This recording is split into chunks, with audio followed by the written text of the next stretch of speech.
Selamat pagi, salam sejahtera untuk kita semua. Puji Tuhan, kita bertemu lagi dalam waktu teduh Gereja Toraja Jemaat Bogor, diambil dari Renungan Harian Toraya edisi hari Rabu 31 Mei 2023. Firman Tuhan pagi ini akan kita dengarkan dari kitab Matius pasal 5 ayat yang pertama hingga ayatnya yang ke-12. Sebelum membaca dan merenungkan bersama firman Tuhan, mari memohon tuntunan Roh Kudus. Kita berdoa. Bapa kami yang di sorga, pagi ini kami mengucap syukur karena Tuhan masih mengaruniakan waktu untuk menjalani kehidupan ini. Tapi sebelum kami memulai aktivitas kami hari ini, kami akan bersama-sama membaca dan merenungkan firman Tuhan. Oleh karena itu, mohon tuntunan Roh Kudus-Mu untuk menguasai hati dan pikiran kami, sehingga kami dapat memahami kebenaran firman-Mu seturut kehendak-Mu saja. Dalam nama Tuhan Yesus, kami berdoa dan mengucap syukur. Amin. Bacaan kita dari kitab Matius pasal 5 ayatnya yang pertama hingga ayatnya yang ke-12. Ketika Yesus melihat orang banyak itu, naiklah ia ke atas bukit, dan setelah ia duduk, datanglah murid-muridnya kepadanya. Maka Yesus pun mulai berbicara dan mengajar mereka, katanya, "Berbahagialah orang yang miskin di hadapan Allah, karena merekalah yang empunya kerajaan surga. Berbahagialah orang yang berduka cita, karena mereka akan dihibur. Berbahagialah orang yang lemah lembut, karena mereka akan memiliki bumi. Berbahagialah orang yang lapar dan haus akan kebenaran, karena mereka akan dipuaskan. Berbahagialah orang yang murah hatinya, karena mereka akan beroleh kemurahan. Berbahagialah orang yang suci hatinya, karena mereka akan melihat Allah. Berbahagialah orang yang membawa damai, karena mereka akan disebut anak-anak Allah.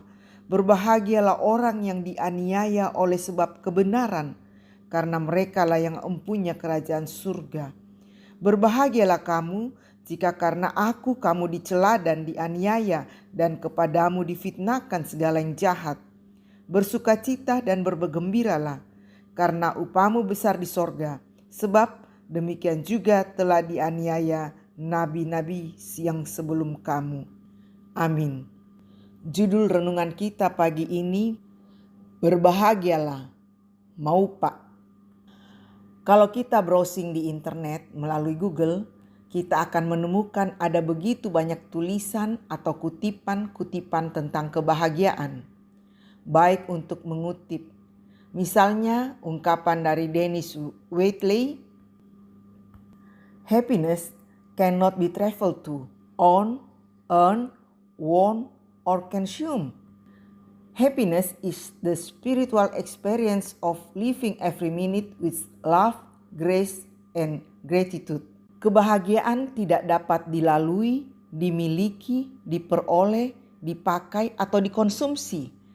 Kebahagiaan adalah pengalaman spiritual hidup setiap menit dengan cinta, rahmat, dan syukur. Banyaknya tulisan atau ungkapan tentang kebahagiaan menunjukkan bahwa hal yang satu ini menjadi perhatian semua orang, dan bahwa ada kesadaran jika kita begitu mudah salah memahami apa itu kebahagiaan. Khotbah Yesus di bukit sangat terkenal, dan kita tahu temanya adalah hal berbahagia.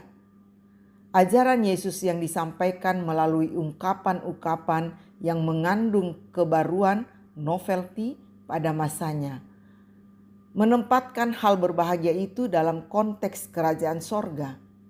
Dalam konteks kerajaan sorga, yang terasa negatif dalam pengalaman manusia pun tidak akan menghambat kebahagiaan, karena semua yang dibutuhkan manusia dipenuhi olehnya.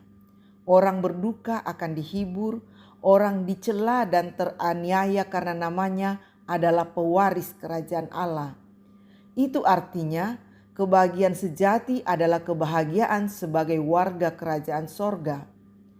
Bersama Kristus Sang Raja di kerajaan kekal itu, kita hidup dalam damai, mengalahkan semua yang menghambat kebahagiaan, kekhawatiran, ketakutan, ketamakan, kebencian, kekecewaan, iri hati dan dengki, dan lain sebagainya. Berbahagialah karena mengaminkan perkataan Kristus dan senantiasa mau berjalan bersama Dia sekarang dan selamanya. Bersukacita dan bergembiralah karena upamu besar di sorga. Amin.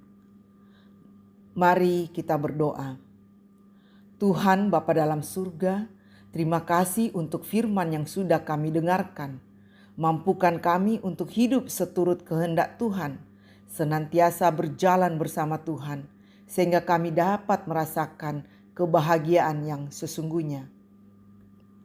Kami berdoa untuk berbagai pergumulan hidup yang dihadapi oleh jemaat Tuhan. Apakah itu masalah kesehatan, pekerjaan, finansial, rumah tangga, atau apapun juga. Tuhan, berikan kekuatan dan jalan keluar untuk setiap pergumulan jemaat-Mu. Dan biarlah melalui berbagai pergumulan tersebut, hubungan dengan Tuhan makin intim, dan kami tidak mencari kekuatan dan perlindungan lain selain kepada Tuhan. Untuk jemaat yang bersukacita karena berbagai alasan, Tuhan sempurnakan sukacita mereka, dan segala ungkapan syukur dipanjatkan kehadiran Tuhan. Pimpin kami sepanjang hari ini dan hari selanjutnya. Biarlah kami selalu melakukan hal yang menyenangkan hati Tuhan. Jauhkan dari kami melakukan hal yang tidak berkenan di hadirat-Mu. Dalam nama Tuhan Yesus kami berdoa dan mengucap syukur. Amin. Demikian waktu teduh pagi ini. Tuhan Yesus memberkati.